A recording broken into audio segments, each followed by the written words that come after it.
changé.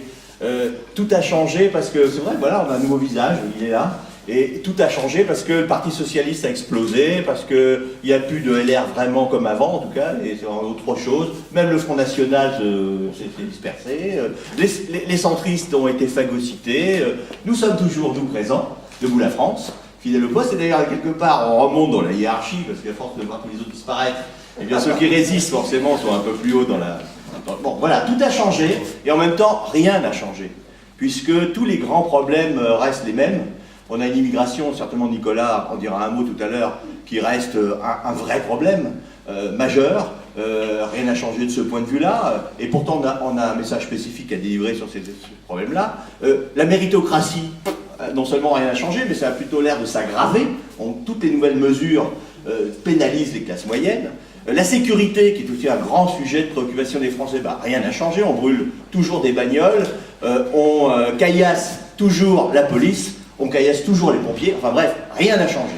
Alors rien n'a changé, donc pour changer, il ne faut pas seulement changer de costume, de visage, de marketing, il faut changer le logiciel politique, il faut changer sur le débat des idées. Et c'est ce que propose Nicolas Dupont-Aignan, c'est ce que nous proposons avec Debout la France, c'est ce que vont proposer vos candidats sur la première circonscription.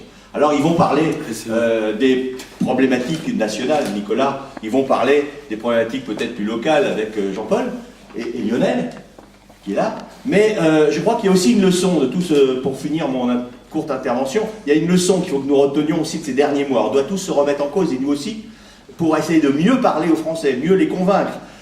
Nous l'espérons dimanche prochain, mais c'est un combat qui va être long et encore difficile, donc il faut arriver à faire en sorte d'entendre aussi ce qu'il me semble être très important, deux messages que les Français, quelque part ces derniers mois, ont donné et ont lancé. C'est que les Français veulent de l'humanisme dans l'ensemble des problématiques que nous évoquons.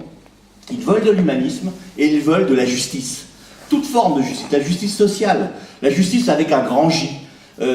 Pour reprendre les deux mots que j'ai indiqués tout à l'heure, les deux exemples, en matière d'immigration, on veut de l'humanisme, on veut évidemment se situer sur des positions qui sont rigoureuses, mais aussi, comme le fait Nicolas depuis très longtemps, évoquer une autre façon de voir la problématique de l'immigration. Pas seulement pour traiter les conséquences que nous avons chez nous, mais pour en traiter les causes et aller au cœur de ce qui est nécessaire de mener quelque part, partout dans le monde, et en Afrique particulièrement, pour faire du co-développement. Bref, corriger davantage les causes que les conséquences. C'est aussi une façon de voir la problématique avec cette vision humaniste.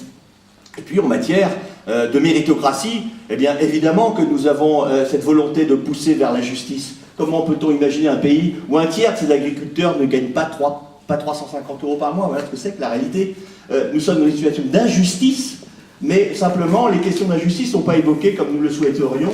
On ne met pas les mêmes sujets en tête de gondole, j'allais dire, de nos préoccupations, et c'est notre spécificité, c'est notre particularité, c'est celle de Nicolas Dupont-Aignan, que de porter justement la voix de toutes celles et de tous ceux qui ont été oubliés, qui sont toujours oubliés de nos politiques nationales, et qui se trouvent être les grands perdants de toutes ces situations. Et ces grands perdants, ce sont les Français moyens, essentiellement les classes moyennes, qui elles se voient perpétuellement condamnées à subir sans cesse et toujours plus eh bien, une mauvaise politique. Alors voilà, simplement les leçons, je crois, qu'il faut retenir pour que nous calions mieux notre discours, que nous soyons plus persuasifs, que nous soyons plus en capacité de convaincre. C'est notre ambition, je crois que c'est possible. Ici, dans la première circonscription, nous avons deux candidats qui sont issus de la circonscription, qui connaissent la circonscription et qui vont pouvoir porter non seulement les idées nationales que Nicolas porte évidemment et que nous portons avec lui, mais aussi, parce que c'est aussi une élection locale quand même, et aussi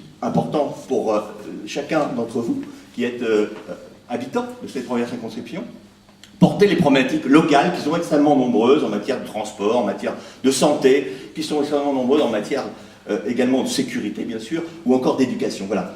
Je terminerai, je crois, par ce simple mot, je crois qu'il faut que vous vous mobilisiez, que nous mobilisions tous. Et je remercie tous les militants qui ont fait un travail formidable ces derniers jours et qui le feront encore cette semaine pour arriver à convaincre. Nous allons pouvoir porter haut et fier bien nos valeurs grâce à Jean-Paul et à Lionel.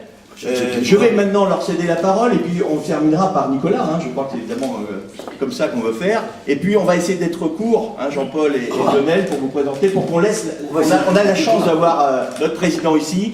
Il nous dira quelques mots et puis on répondra à vos questions parce que c'est évidemment vous qu'on veut entendre. Merci à vous.